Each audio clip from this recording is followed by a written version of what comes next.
গানাদার right আছে, ওই bond right আছে, গান গাওয়েন না রাইট আছে।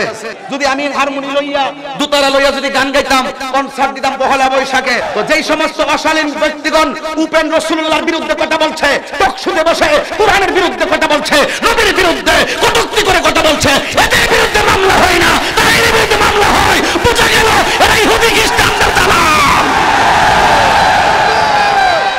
তাহিরি আইবার আগে তো দোকান ফটো বলতেছে গানাদার রাইট আছে। আমি আসবার আগে ওই যে নাসুন্না রাইট আছে, নাসুন্নারা ওই বন্ড রাইট আছে, গাউন গান গাউন রাইট আছে। বহুত ধরনের দোকানে বৈশা বৈশা আনাগোনা কিন্তু করছে, প্রশাসনের কান সহকারে বাড়ি করছে। আমি বলি বিতর্কিত বক্তা, আমার ওয়াজের বলে বিতর্ক আছে। আরে ভাই, ওয়াজের ভিতরে 2-2.5 ঘন্টা কথা বললে তো আপনাদের ইমেজ আমেজকে একটু স্টিল রাখার জন্য ডানে বামে কিছু কথা তো বলতেই পারি, যেই কথাগুলো কোরআন সুন্নাহর সাথে সংঘর্ষ নয়, এমন সামাজিক পূর্ণ কথা তো বললে কোনো গুনাহ হবে না। এই সমস্ত কথাগুলোকে যারা বিতর্কের চোখে দেখে মূলত হেরা হলো বেঈমান।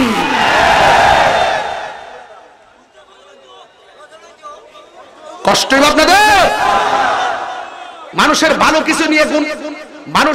কিছু নিয়ে গবেষণা করবেন, ঠিক ঠিক না বলেন?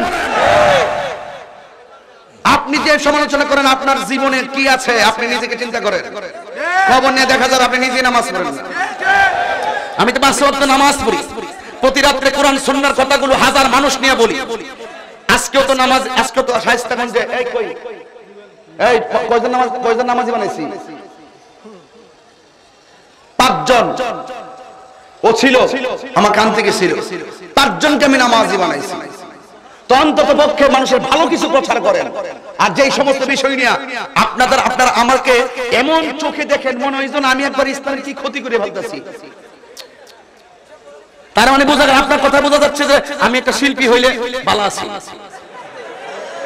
কথা কোন ঠিক কিনা মনে? আপনাদের দৃষ্টিভঙ্গি মনে হয় এরকম। সভাপতি কি বলেন?